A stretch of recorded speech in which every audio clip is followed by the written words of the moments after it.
Okay, tonight we have torn apart on the bench a circa 1947 GE 5-tube AM radio. It's basically the same circuit as any other AM radio, any other 5-tube AC-DC set, for the exception that this radio uses a 110-volt pilot light, while most sets use a number 47 bulb, which is a 6.3-volt lamp. Okay, let's plug it up and see what happens. Okay, we're plugged in, turned on. We have dial bulb illumination, but we appear to have no tubes lighting up. Okay, since the dial bulb is lighting, we know we're getting power to the set, obviously, and we know the off-on switch is good. So the problem, most likely, is an open tube filament. Well, no, actually it is an open tube filament, because I've already done a little pre-poking around here, and I discovered that the 12SQ7 tube is open, and I'll show you a couple of ways to determine an open tube filament if you don't have a tube tester. Okay, for method number one, you'll need an ohm meter, and then you'll need to determine what pins connect to the filament of your tube under test. In this particular case, it's pins 7 and 8. You can determine that from either a tube manual or looking up the tube online or from the radio schematic. And looking at the tube from the bottom, you notice the keyway here. This is pin 1, 2, 3, 4, 5, 6, 7, 8. And as you can see on the meter, we have no resistance, so that means we have an open tube filament. Okay, here's our good tube connected to the ohm meter, and we have 12 ohms, so that means this tube has a good filament. Okay, method number two involves the use of an AC voltmeter. Whenever I took electronics, they taught us that in a series circuit, which all of these tube filaments are wired in series, just like an old Christmas tree light string, and just like with the Christmas tree lights, when one bulb blows, everything goes, because you break the circuit with an open bulb. Well, the same's true for a tube filament. Well, anyway, they taught us in electronics that if you're measuring voltage across an open circuit in a series string, then you read maximum voltage across the open. Well, our line voltage is 123 volts, and we have our AC voltmeter connected across the open tube filament, and when I apply power to the radio, there you go, 121 volts. Now, if that tube filament was good, you wouldn't measure full line voltage. So what you can either do is take a resistance measurement of each tube filament with your ohm meter, or you can use your AC voltmeter to check across the filaments of each tube, and whichever tube filament gives you maximum voltage, as in line voltage across the filament, then you know you found the open tube filament. Okay, now let's install a good 12SQ7 and see what this radio does. And by the way, we're dedicating this video to our old friend Shango066, who recently had a little mishap with YouTube closing out his channel by mistake, but thankfully he's back up and running again with all of his old videos intact. Okay, here we go. We have our speaker connected. We have our 12SQ7 tube in the socket. Let's apply power, and whatever is going to happen will happen. Let the set warm up a minute.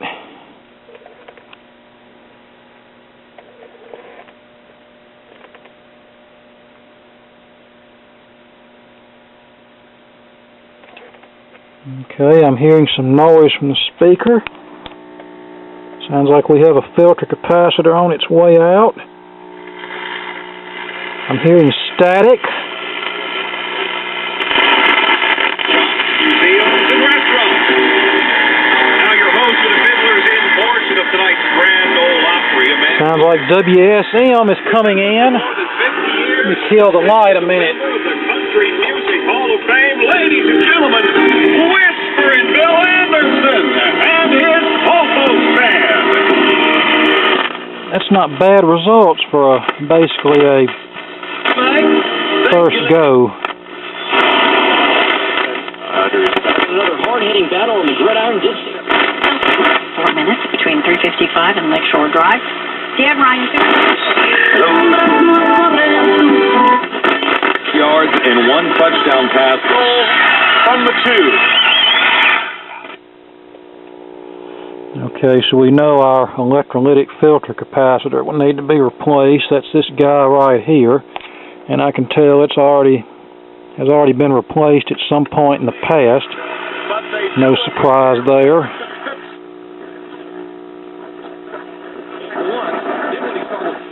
8-0 here in the third quarter. TSU again knocking.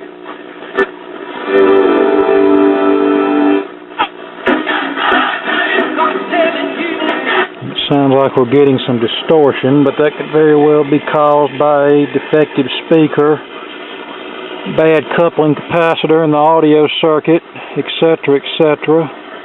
So let's get to the bottom of that right now.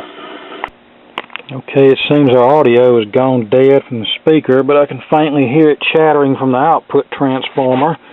Okay, let's check our control grid voltage on the 50L6 tube and see what we have. Yeah, a little bit positive, which probably means this coupling capacitor right here is a little bit leaky.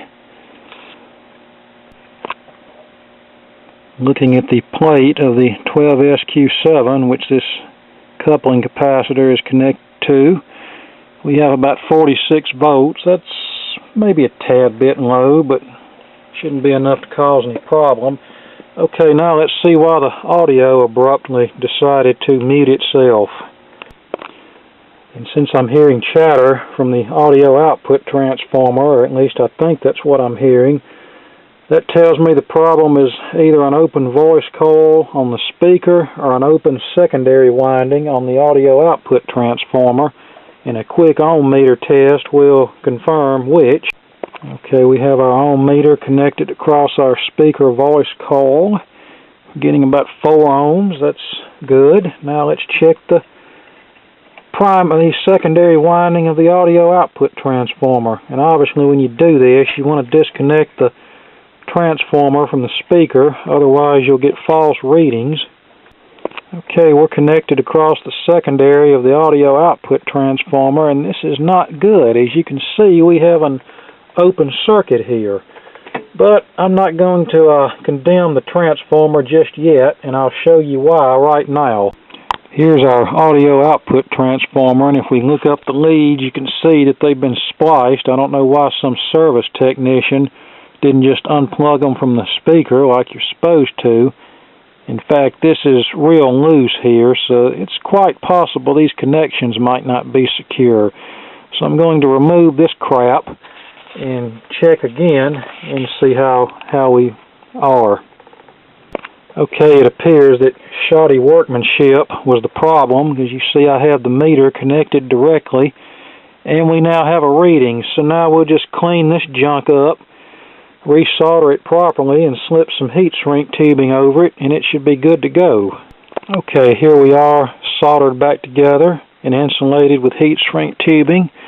We have our meter connected, and as you can see, we're getting the desired results now.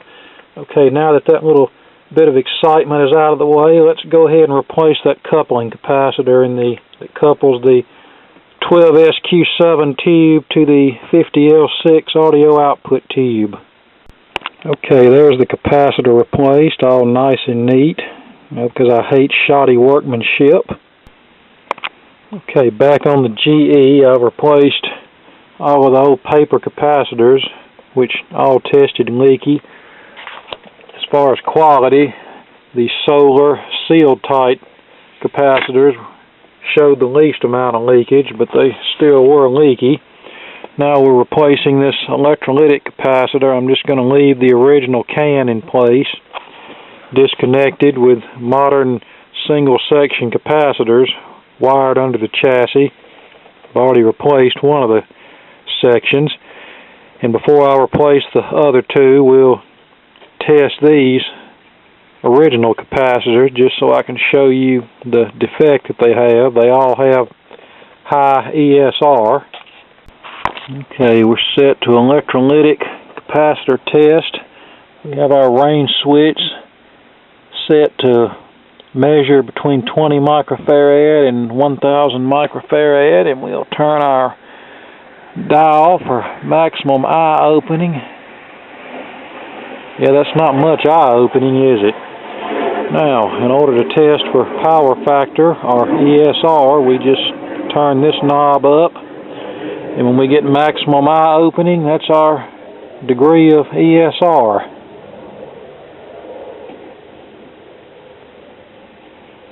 And it's wide open. Now let's test for leakage on the 20 volt scale. Yeah, the light's staying on, so that's not good. Here's section 2. It would help if I'd set this to the right position.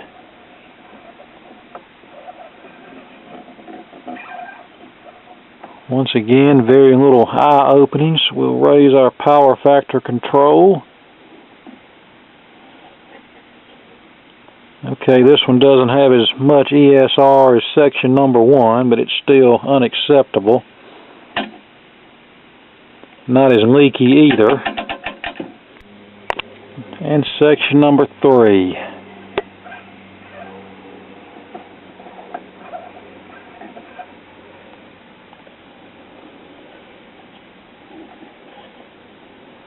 And this one's maxed out as far as ESR. Now, let me show you how a brand new capacitor test. Have our power factor knob at 0. Adjust our control here for maximum eye deflection. And once again, it would help if I'd put it on the right range. That looks good. Now, let's raise our power factor control. And when I raise the control, the eye closes, so that's how a capacitor is supposed to test. Now, we'll test it for leakage. Look at that. Yeah, that's how a good capacitor is supposed to test. Okay, we have our filter capacitors replaced. This is a little bit sloppier than I'd normally like to do, but I didn't have a whole lot of choice because there wasn't room to put the required number of terminal strips. I managed to get one terminal strip down here and have one capacitor directly soldered to it. The other capacitor, I have one leg soldered to the terminal strip and the other leg soldered to its appropriate connecting point in the circuit, but it should be okay. Okay, let's fire this up and see what happens. Okay, there's WSM coming in. It's not even quite dark outside yet. And notice no filter hum.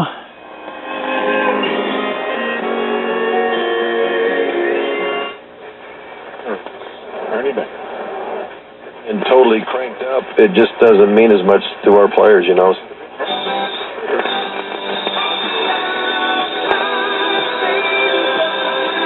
I don't know what that is. Bunt is away. Hanging and coming to the near side. Controls under it. Gets it at the 19. Hangs up. 0.0. He breaks the tackle on the near side. There's a flag. Community in a meaningful way. Best of all, you can take the entire family. ELP. These are the people that Dave recommends to answer.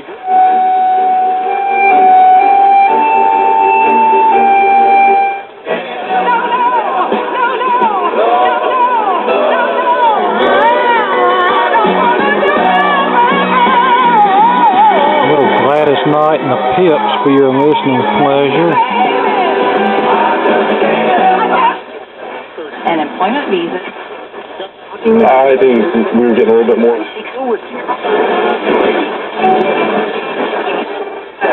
Around and we'll take that $10 in surplus as far as an actual community of people, and you'll start seeing the stores won't be ran by ethnic groups that come in from the outside. The blight of the neighborhoods won't be falling down.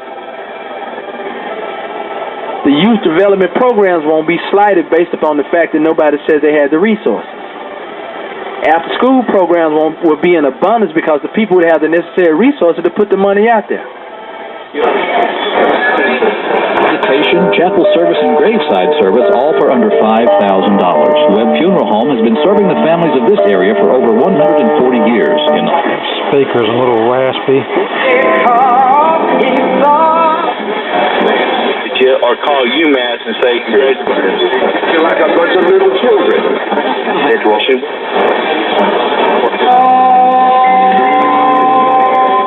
Okay, this radio seems to be working rather well. Okay, we're almost ready to call it a day with this one. I replaced the AC power cord with a polarized cord, and I wired the power switch from its original neutral side of the power line into the hot side of the power line. So it'll make this chassis a little more safe. And the speaker is eventually going to need to be replaced. I patched up a couple of rips in the cone, but the voice coil still drags, so it's a little raspy sounding, but you don't need to see me do that. I think that's pretty self-explanatory on how to replace a speaker. Been in default? Can't go back to school because of an old student loan problem?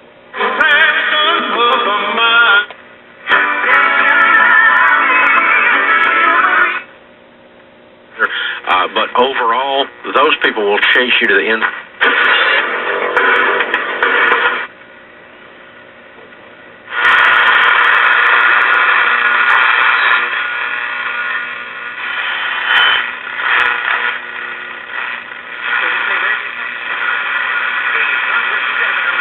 There's a weak station from somewhere. I think our reference station, 670, is gone off the air for today. Well, guess what just happened? The dial string broke. Isn't that just lovely? So I'm going to have to restring the dial on this set. Well, I haven't made a video since my Shango 066 video, and I've already received some messages and other inquiries about hoping I'm not going to throw in the towel. So instead of me dragging this out, I think I'll just go ahead and post this as a video, and whenever I acquire some dial string and get a new speaker for this set, then I'll probably do a part 2 of this. But just to let everybody know that I'm not gone, I'm not mad, I'm not throwing in the towel, we'll just go ahead and post this portion of this and say more to come later.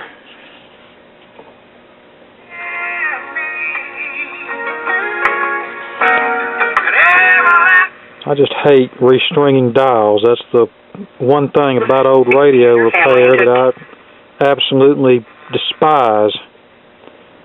But I have no other choice here. I'm going to have to restring it.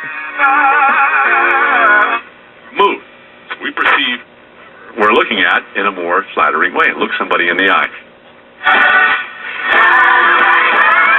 Bring a long car ride. Why? This is Radio TV Phono Nut, and today we have a Zenith AMFM radio from probably the late 1940s, and we're going to open this thing up and see if we can persuade it to work. Here's the underside of the chassis. It looks pretty much all original as best I can tell. The only thing I see is this blue lead here looks like a replacement, and it appears that someone has jumped the off-on switch. I think I remember the person who owns this telling me that the off-on switch was bad and had been jumped. But we're not going to worry about that right now. Once we get the radio working, we'll try to obtain another switch. In worst case scenario, we'll just have to add an inline switch on the power cord. But that's really the least of my worries. So right now, let's fire this up and see what we're up against. Here we are on AM, very weak. That's with the volume wide open. Brought to you by Geico. 15 minutes could save you 15% or more. Knife was placed on. Okay, let's try FM. I bet it's going to be dead as a doornail. Maybe not. Helping you will get some durable, dependable Firestone tires and go to. Actually, FM is better than AM. Firestone Tire.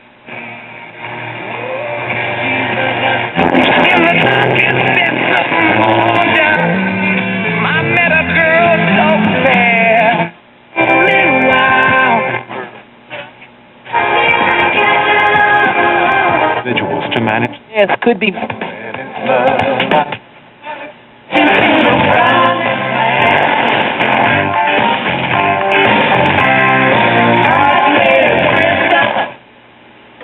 Okay, well, that's a good sign. Now, this selenium rectifier was rather warm for the brief period of time that I had the radio on, so it will be replaced.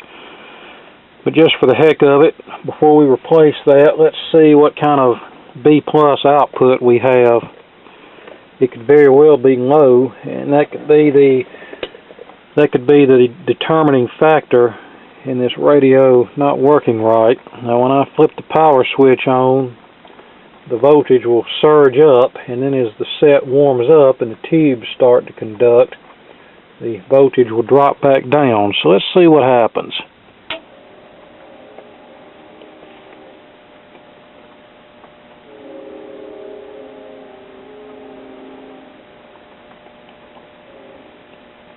Yeah, it's dropping like a rock.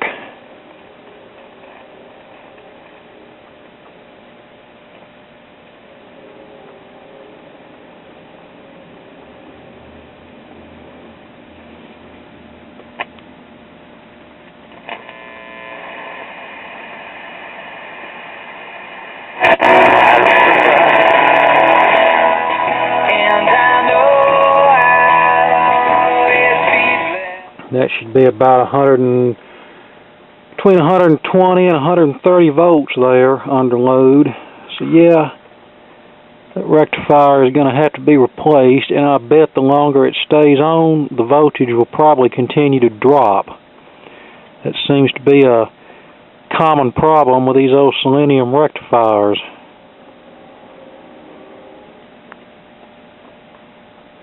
Yeah, see, we're below 100 volts now. Have carbohydrate and protein. Here we are with a new diode and dropping resistor in place, and we're running about 128 volts B+. Fat is an important source of energy. For the resistor, I went with a 60 ohm, and the way I accomplished that was putting two 120 ohm 2 watt resistors in parallel. That gives us 60 ohm 4 watt, and that should be enough power handling capacity to handle this.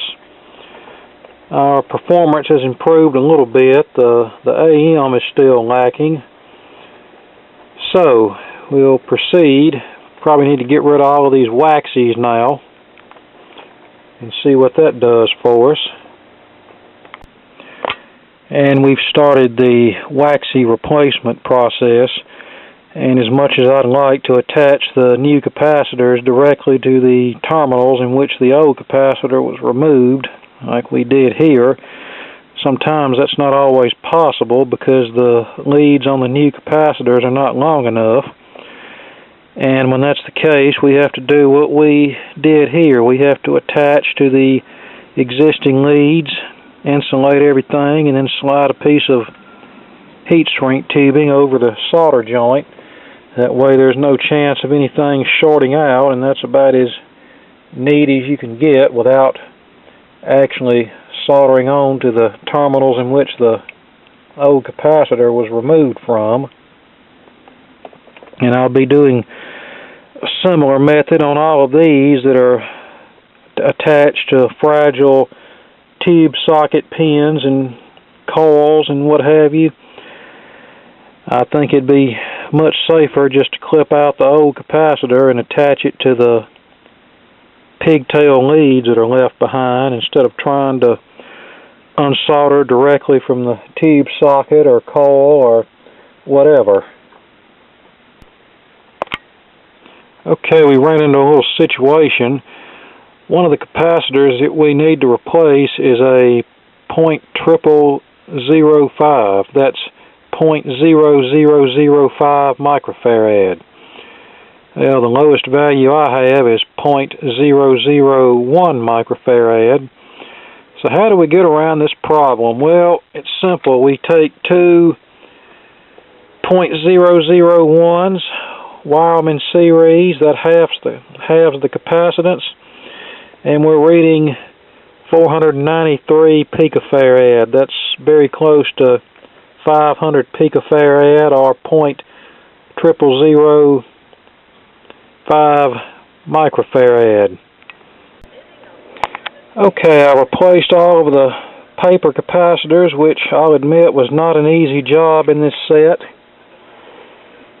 In fact, my work looks a little sloppy, but sometimes you do it the way you have to do it when they have everything packed up like a rat bed. And I touched up the alignment on the AM broadcast band, and it works better now. California, Tennessee, I also replaced the speaker out of one that I salvaged from an old record player. South Korea. It's been destroyed. In Cabot, Pennsylvania. I am running.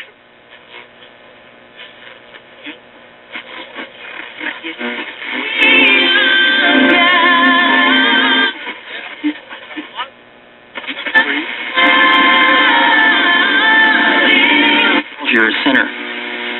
We die because we're sinners.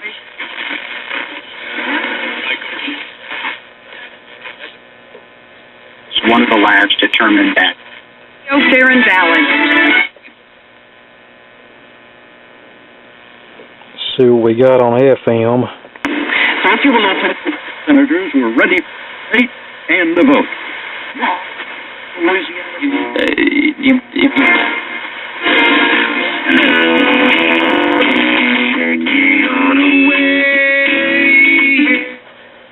But a perfect, simple kind of love.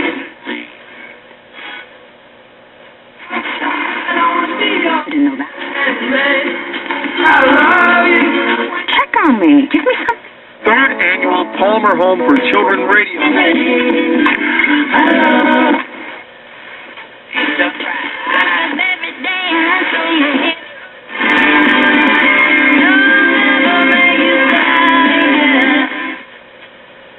Okay, well, that ought to about do it. I didn't have any luck finding a power switch, so I'm just gonna wire an inline switch on the power cord, and that will be it. Okay, there you go. Thanks for watching, and more to come later. Another one from the pile saved. Okay, not quite the end. As with many of my other videos, there's always an afterthought. Well, the afterthought here was I wasn't quite happy with the AM performance on this set, so I did a little more checking, and I found this flaky 12BE6 AM converter tube. At first the emission read way down, then it miraculously jumped up, and the grid emission, aka gas, was excessive, so I replaced the converter tube, and it seems to be working much better now. There they are. Whatever. The guy who created the show, he and me. Well, our 670 has gone off the air, our weak station, but I was getting that earlier. Independent film festivals Say that there was an NBA basketball team that was known for their cocaine.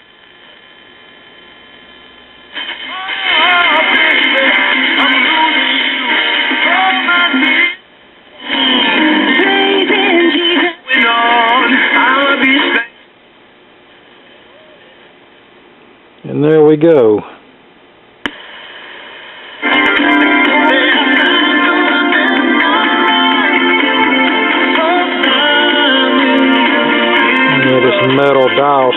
started vibrating a little bit.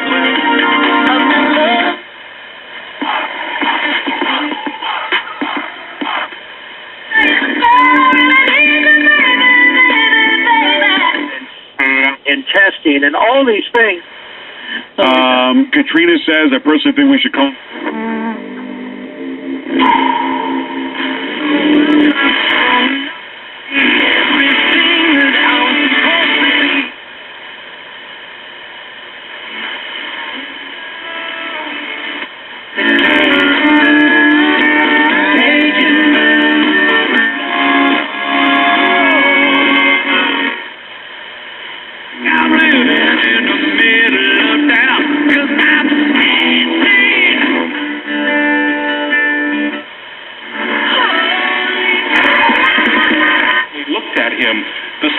By the officers to know him or hear about him, not only looked at him, but saw him through the and